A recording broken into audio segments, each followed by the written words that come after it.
Se recomienda discreción. Lo que estás a punto de escuchar está basado en hechos reportados públicamente y tiene fines únicamente educativos y de entretenimiento. Algunas declaraciones pueden resultar sensibles o perturbadoras para ciertas audiencias. Aconsejamos precaución.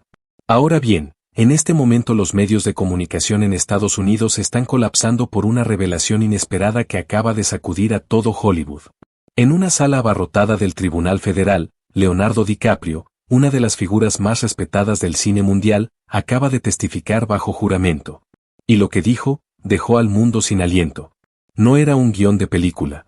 Era una confesión real. Una confesión sobre lo que ocurrió detrás de las puertas cerradas de una de las mansiones más impenetrables de la industria, la casa de Sean Diddy Combs. Los asistentes al juicio afirman que el aire en la sala se volvió espeso cuando DiCaprio cruzó el umbral del estrado. Traje oscuro, expresión sombría, pasos lentos. No era el actor carismático de las alfombras rojas. Era un hombre visiblemente afectado.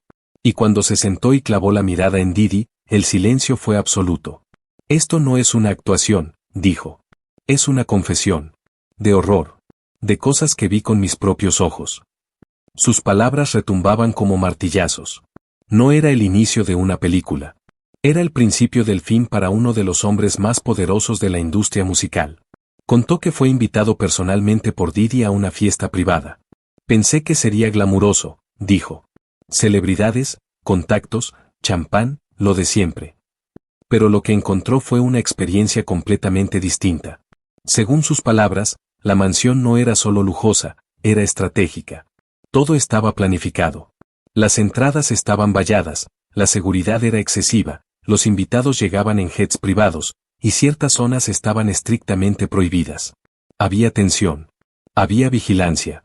Y había algo más, algo que no lograba definir al principio.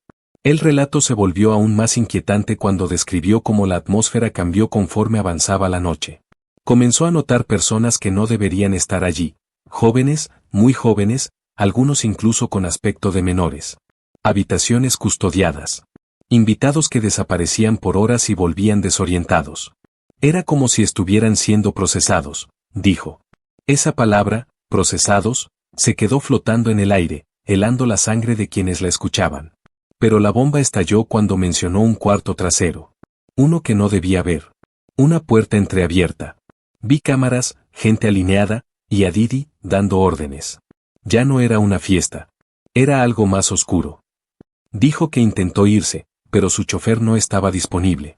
Un hombre vestido de negro lo detuvo. Le dijo, lo respetamos demasiado como para dejar que se vaya así. Permítanos escoltarlo al salón. Lo llevaron a una habitación acristalada. Sin señal. Con jazz suave de fondo. Lo retuvieron más de una hora. No fue una sugerencia, dijo. Fue una advertencia disfrazada. Cuando finalmente pudo marcharse, no le contó a nadie. Pensé que nadie me creería. Pero ahora, viendo todo lo que está saliendo a la luz, no puedo callar más. Sus palabras eran una mezcla de culpa y liberación. Lo que vi esa noche no fue una celebración. Fue una maquinaria. Y las personas dentro, eran sus piezas móviles. Continuó describiendo a una chica que vio en ese cuarto trasero. No tendría más de 20 años. Estaba sentada en un sofá rojo, rodeada de hombres mayores. Nuestros ojos se cruzaron. Y esa mirada, era terror. Esa mirada nunca me abandonó. La sala entera contenía el aliento. La voz de DiCaprio se quebró, pero siguió. Vi a celebridades que conocía. Desaparecían. Volvían cambiadas. Pálidas. Algunas no regresaban. Contó que después de esa noche, empezó a tener pesadillas. Que su entorno cambió. Amigos se alejaron. Llamadas no fueron respondidas. Proyectos se cayeron. Era como si algo invisible me estuviera empujando fuera. Como si me hubieran puesto una marca. Entonces llegó la llamada anónima. ¿Sabes lo que viste? Déjalo morir, Leo. Esa fue la advertencia. Y colgaron. Intentó denunciarlo. Nadie quiso tocar el tema. Ni medios, ni estudios, ni su propio equipo. Era como si todo el mundo tuviera miedo. Y en cierto modo, él también lo tuvo. Pero el peso de la verdad terminó por ser más fuerte. Dijo que no podía seguir viviendo con la culpa de haber visto lo que vio y no haber hecho nada. No cuando otras personas seguían atrapadas. Relató que durante años intentó averiguar quién era aquella chica. No encontró nada. Ni prensa, ni registros. Nada. Ahí supe que alguien tenía el poder de borrar personas.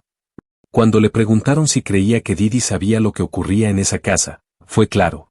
No era solo su casa. Era su diseño. Nada ocurría allí sin su aprobación. El jurado quedó paralizado. La acusación ya no era simbólica. Era directa. Personal. Irrefutable. Y entonces, lo que nadie esperaba.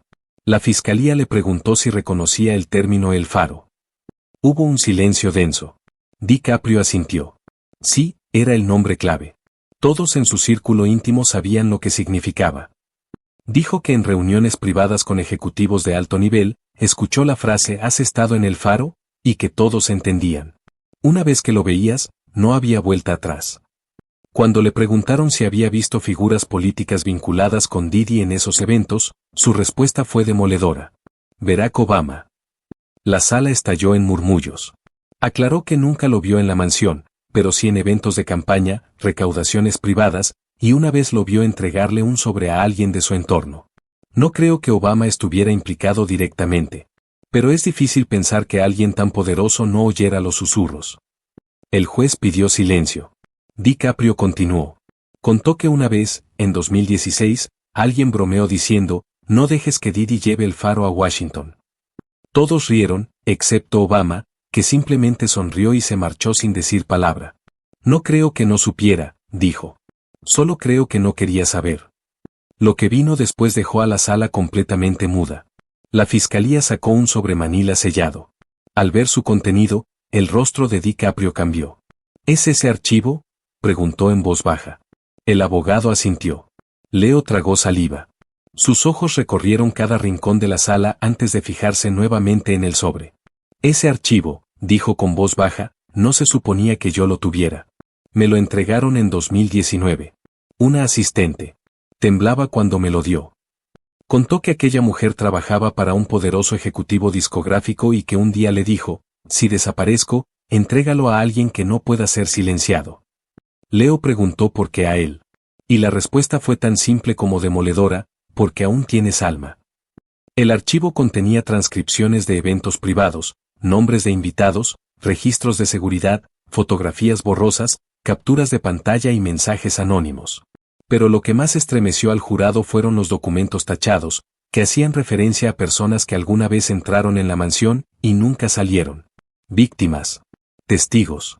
Nombres desconocidos. Historias borradas. Y una que resaltaba, una joven a quien DiCaprio se refirió en el juicio únicamente como Esperanza. Ella había sido víctima de trata, según narraba en los mensajes del archivo.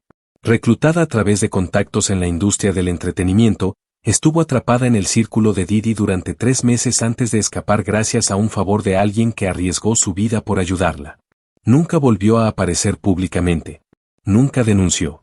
Pero dejó un mensaje para quien pudiera contar la verdad por ella. Leo leyó en voz alta lo que decía.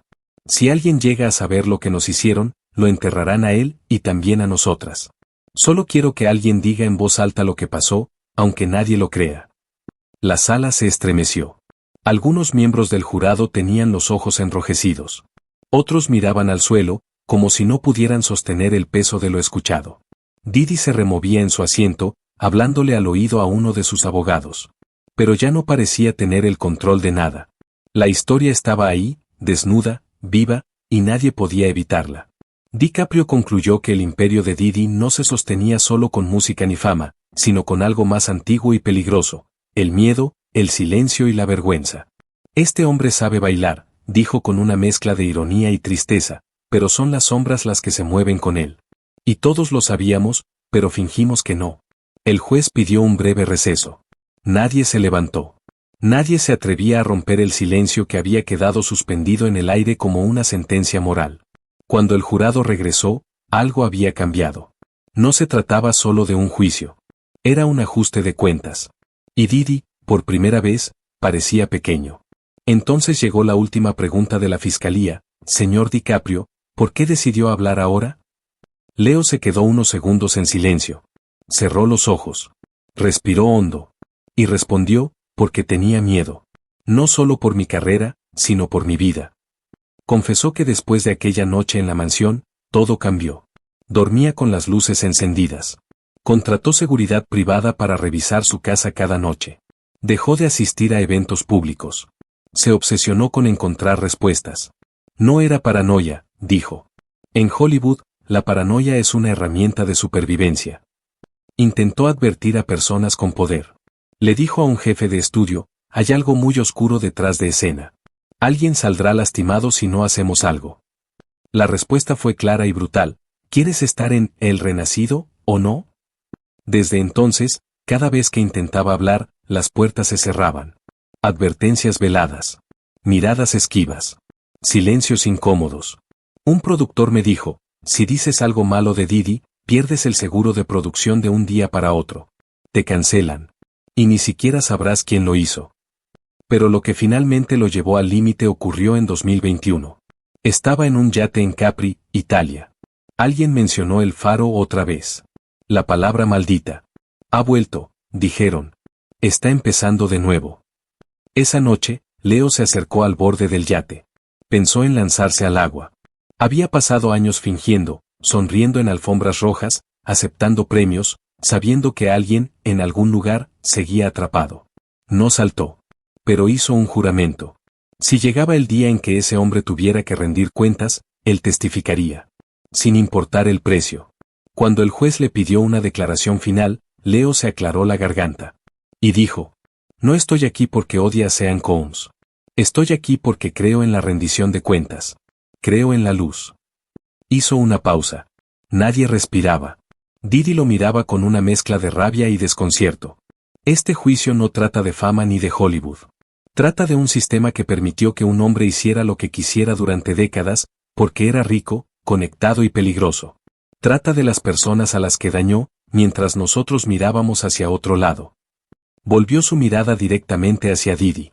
Una vez me dijiste que lo único que le importa a la gente es la fiesta. Pues bien, la fiesta se acabó. Ahora toca limpiar el desastre. Didi murmuró algo. El micrófono lo captó, nada de esto es real. Todos somos actores. Leo lo miró con serenidad.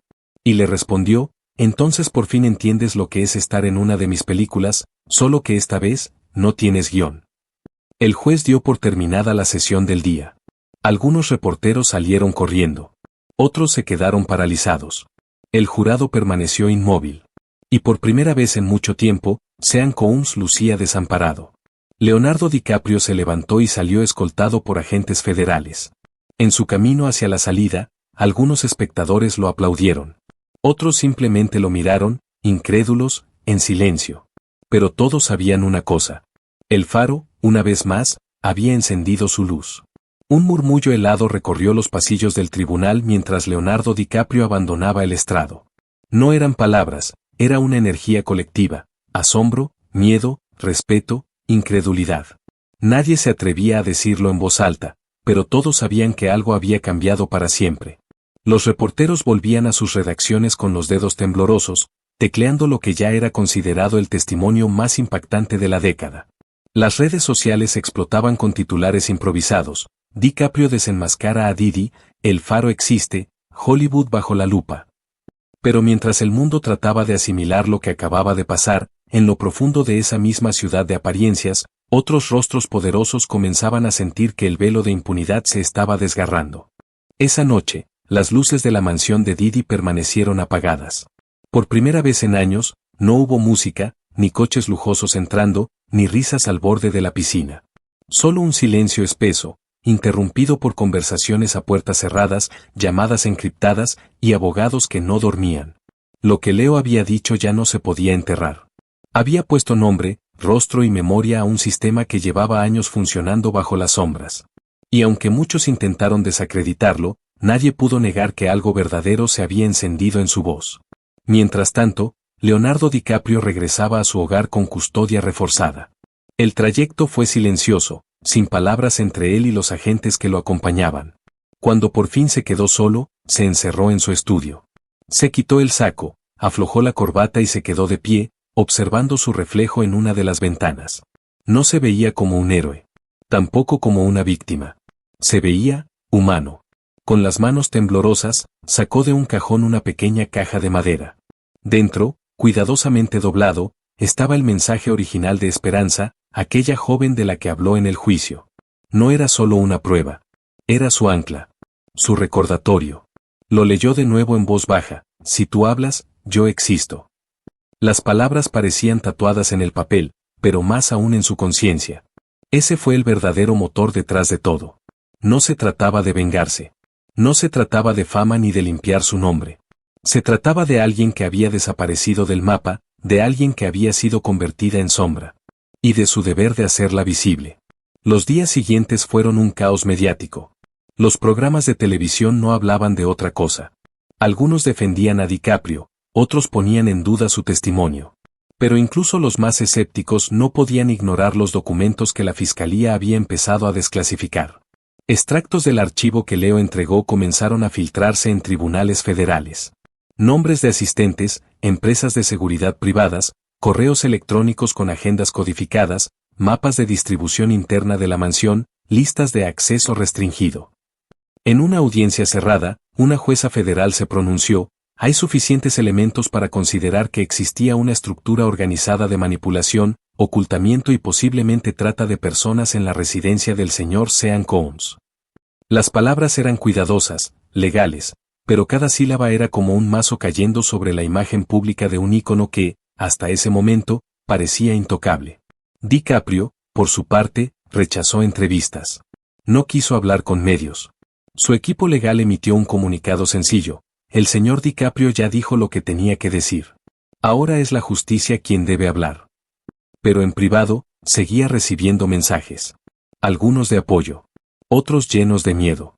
Gente de la industria, colegas, viejos amigos, personas que ahora recordaban cosas, que empezaban a conectar piezas, a mirar atrás y notar que todo aquello que parecían anécdotas turbias de Hollywood, quizás siempre habían sido señales ignoradas. Una noche, recibió una carta anónima. No tenía remitente, pero sí una frase en mayúsculas: yo también vi el faro. Era solo eso. Sin detalles. Sin firma. Pero con eso bastaba para que Leo supiera que no estaba solo. Que alguien más había estado allí. Que su testimonio había abierto una grieta. Y que de esa grieta podían salir otras verdades. Mientras el juicio seguía, con testigos protegidos y más documentos en revisión, el término El Faro se convirtió en un código en la opinión pública. Programas de investigación comenzaron a rastrear su uso en foros, viejas entrevistas, canciones, manuscritos y correos filtrados de la industria. Y lo que encontraron era perturbador. La palabra se repetía. Desde 2009. A veces como metáfora. Otras como advertencia. Pero siempre ligada a poder, vigilancia y control. En una entrevista de archivo de 2012, un joven actor ahora desaparecido del ojo público había dicho en tono de broma: no quiero volver al Faro. Esas fiestas me agotan. Nadie le prestó atención en su momento. Ahora, esa frase era estudiada por analistas, periodistas y fiscales. Y entonces, como si el universo se alineara con el momento, otra pieza cayó. Una antigua asistente del círculo íntimo de Didi solicitó protección federal y se presentó voluntariamente ante el tribunal. Su rostro estaba cubierto. Su voz, distorsionada. Pero su declaración fue clara: todo lo que dijo Leonardo DiCaprio es cierto. Y hay más. Mucho más. Narró cómo las fiestas eran solo la fachada. Que había jerarquías, instrucciones específicas, y que muchas veces los invitados eran elegidos con semanas de anticipación a través de agencias encubiertas. Confirmó que existía un sistema de vigilancia interna, que todos sabían que ciertas puertas no se abrían, y que había salas a las que solo entraban los que estaban marcados como seguros. Había una habitación con un símbolo tallado en la puerta, dijo. Los que entraban ahí, no volvían igual. El fiscal le preguntó si tenía pruebas. Ella entregó un segundo sobre. Y al abrirlo, los rostros de los asistentes al juicio se tensaron. Fotos. Videos. Grabaciones de audio. Fragmentos incompletos pero suficientes para encender alarmas. Entre los rostros que aparecían en esas imágenes, algunos eran esperados. Otros, sorprendentes. Figuras conocidas del entretenimiento, de la moda, del deporte. Pero también, nombres que no se podían mencionar públicamente aún, porque estaban vinculados a estructuras políticas de alto nivel. Alguien en la sala exhaló en voz baja: esto va más allá de Didi. Y tenían razón. El juez pidió un receso inmediato. Las evidencias recién entregadas debían ser verificadas bajo custodia estricta. Nadie podía abandonar la sala. Nadie podía hablar con el exterior. En cuestión de minutos, el tribunal se convirtió en un búnker. Los teléfonos fueron confiscados. Los asistentes, interrogados. Afuera, los medios ya olían que algo grave estaba ocurriendo dentro. Pero no sabían qué. Solo veían los rostros tensos de los abogados, las idas y venidas del equipo federal, y el inusual silencio de quienes normalmente gritaban titulares. Algo se estaba gestando en ese tribunal. Algo que podría derrumbar no solo a un hombre, sino a una red completa. Leonardo DiCaprio fue llevado a una sala privada, alejado de las cámaras, protegido por agentes del gobierno. No se le permitió hablar con nadie. Solo una abogada de su confianza permanecía a su lado. Leo miraba el techo, en silencio, con la mente girando a 1000 por hora. No sentía alivio. No sentía orgullo. Sentía miedo. Un miedo distinto. No por él, sino por las vidas que comenzaban a emerger desde las sombras. Por aquellos que, al igual que él, tal vez recibirían llamadas. O advertencias. O algo peor. Horas después, se retomó la audiencia. Pero ya no era la misma. El ambiente había mutado. Ya no era un juicio a Didi. Era una excavación. Un descubrimiento de lo que se había estado ocultando durante años a plena vista. La fiscalía solicitó la protección inmediata de la nueva testigo. Y la jueza accedió. A partir de ese momento, cada nuevo testimonio sería evaluado como parte de una posible operación de red criminal organizada a nivel interestatal. La palabra El Faro dejó de ser un código para los medios. Se convirtió en el nombre clave de la investigación más grande desde el caso Epstein. La diferencia era que esta vez, la persona que encendió la luz no era una víctima directa, ni un fiscal, ni una agente encubierta. Era una estrella de Hollywood. Un actor mundialmente amado que había arriesgado todo por decir la verdad. Didi no volvió al estrado. Su equipo legal solicitó postergar su declaración. Argumentaron que su cliente no estaba en condiciones psicológicas de testificar. Pero nadie en la sala lo creyó. Lo que realmente sucedía era claro, estaban buscando tiempo. Tiempo para negociar.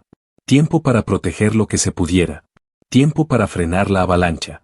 Mientras tanto, otros nombres empezaron a sonar. Un antiguo ejecutivo de una discográfica, desaparecido en circunstancias extrañas. Un ex guardaespaldas que ahora vivía fuera del país bajo identidad falsa. Una cantante retirada que abandonó súbitamente la industria en 2017 y que, según fuentes cercanas, sufría de estrés postraumático severo. Todas las piezas empezaban a encajar. Todos los silencios empezaban a tener sentido. Y aún así, Leo no se sentía tranquilo. Cada día que pasaba recibía nuevas cartas, mensajes cifrados, testimonios espontáneos. Algunos lo felicitaban. Otros le pedían ayuda. Y unos pocos, simplemente decían, ahora irán por ti. Fue entonces cuando decidió grabar un mensaje. No para la televisión. No para la fiscalía. Sino para quien viniera después de él. Lo guardó en una memoria cifrada, con instrucciones claras, si algo me pasa, muestren esto. En ese video, Leo no actuaba. Solo hablaba. Con los ojos vacíos de maquillaje, con la voz sin adornos. Si estás viendo esto, es porque alguien intentó silenciarme. No soy un héroe. Cometí errores. Callé demasiado tiempo. Pero no podía seguir así. Hay cosas que cuando las ves, ya no puedes mirar a otro lado. El Faro no era solo un lugar. Era una advertencia. Era la prueba de que algo grande, sucio y antiguo había echado raíces en lo más alto de nuestra cultura. El video terminaba con una frase sencilla, pero devastadora: las luces están encendidas. Ahora es decisión de ustedes mirar o no. La fiscalía, impulsada por la marea de nuevos datos, solicitó al FBI abrir una unidad especial para seguir los rastros financieros y logísticos del entorno de Didi. Y allí, como si el destino se hubiera cansado de esperar, saltaron las primeras transferencias. Pagos exorbitantes a empresas fantasma. Facturas con conceptos genéricos.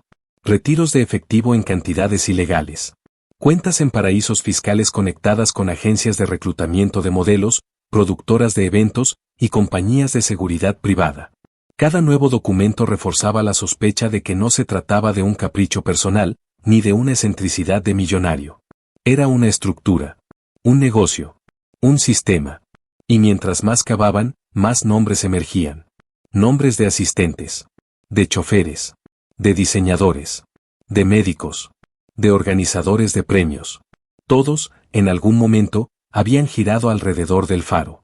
En redes sociales, el apoyo a DiCaprio crecía. Pero también crecía el miedo. Muchos fans pedían protección internacional.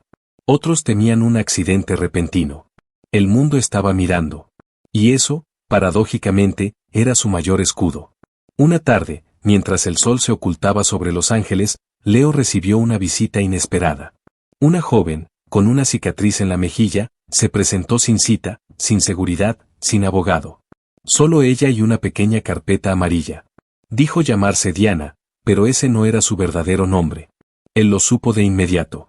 No vengo a contar nada, dijo. Solo vengo a decir gracias. Porque por primera vez en años, alguien me vio. Leo no respondió. Solo le ofreció asiento y una taza de té. Ella no aceptó nada. Solo dejó la carpeta sobre la mesa. Y se marchó. Cuando él la abrió, dentro había un dibujo infantil. Un faro, al centro de un mar oscuro. Pero esta vez, con una diferencia. Tenía una luz encendida. Leo cerró los ojos. Sonrió apenas. Y supo, sin lugar a dudas, que aunque todo recién empezaba, ya nada volvería a ser igual. El jurado volvió a ocupar sus asientos con rostros tensos, pálidos, como si el peso de lo deliberado hubiese desgastado su alma en pocas horas. No intercambiaron miradas con nadie. Solo esperaban la indicación de la jueza. Cuando ésta pidió que se leyera el veredicto, el silencio se volvió sepulcral. Afuera, el bullicio de periodistas, cámaras y público expectante parecía apagado por la gravedad de lo que estaba a punto de decirse. El vocero del jurado se levantó con manos temblorosas. Miró el papel. Respiró hondo. Y dijo: en el caso del Estado contra Sean Combs, el jurado ha llegado a un veredicto unánime. Culpable de encubrimiento sistemático. Culpable de asociación ilícita para cometer delitos de trata. Culpable de obstrucción de justicia. La sala estalló en jadeos ahogados. El juez pidió silencio, pero era inútil. Algunos lloraban. Otros se tomaban la cabeza. Didi, inmóvil en su silla, pareció encogerse ante la palabra que más temía: culpable. El juez, con rostro de piedra, anunció que la sentencia se dictaría en una audiencia futura, pero que dada la gravedad de los cargos, el acusado permanecería bajo custodia sin posibilidad de fianza. Didi golpeó la mesa con el puño. Murmuró algo a su abogado. Pero ya no tenía el control. No en esa sala. No ante ese jurado. Y mucho menos ante los ojos del mundo. Leonardo DiCaprio, en su asiento, bajó la cabeza. Cerró los ojos por un instante. No como quien celebra, sino como quien respira por fin después de mucho tiempo bajo el agua. Cuando volvió a abrirlos, sus pupilas se encontraron con las de la jueza. Ella le asintió. Y sin pronunciar una palabra, él entendió que había cumplido su propósito. Al salir del tribunal, fue recibido por un mar de cámaras. No habló. No sonrió.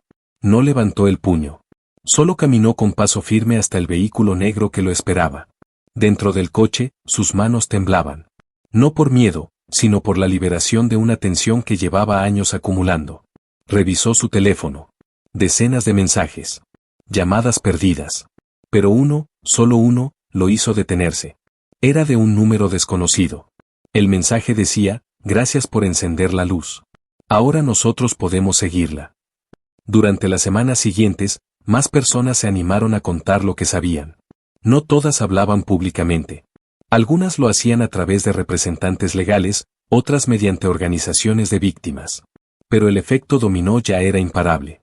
El faro, que una vez fue símbolo de miedo, ahora se había convertido en sinónimo de valentía. La industria del entretenimiento entró en un proceso de reestructuración nunca antes visto. Productoras se vieron obligadas a revisar sus códigos de conducta. Figuras de renombre anunciaron retiros repentinos. Las academias de cine y música emitieron comunicados condenando todo vínculo con redes de abuso. El discurso había cambiado. Ya no era moda hablar de justicia. Era necesidad. Leonardo DiCaprio, sin embargo, se mantuvo alejado del centro. No hizo giras de medios. No participó en documentales. Rechazó contratos millonarios para contar su historia. Para él, no era una historia que se vendiera. Era una deuda que debía pagarse en silencio. Una tarde cualquiera, en un café discreto de San Francisco, Un periodista lo reconoció. Se acercó con timidez, sin cámara ni libreta. Solo con la sinceridad de quien ha visto algo grande. ¿Puedo hacerle una pregunta?, dijo. Leo lo miró con amabilidad. ¿Qué lo motivó a hacerlo? ¿Qué lo hizo romper el silencio? DiCaprio sonrió apenas, sin grandilocuencias, sin pose. Y respondió, porque un día vi algo, y esa mirada, no me dejó dormir nunca más. El periodista asintió. No necesitaba más. Dio media vuelta y se marchó. Leo permaneció un rato más en silencio. Luego sacó de su mochila una libreta. En la primera página, había un dibujo pegado con cinta, un faro, con su luz encendida. A su alrededor, sobre el mar oscuro, ahora había pequeñas barcas con otras luces. No estaba solo. Levantó la vista. El mundo seguía. La ciudad rugía con sus ruidos de siempre. Pero dentro de él, algo se había transformado.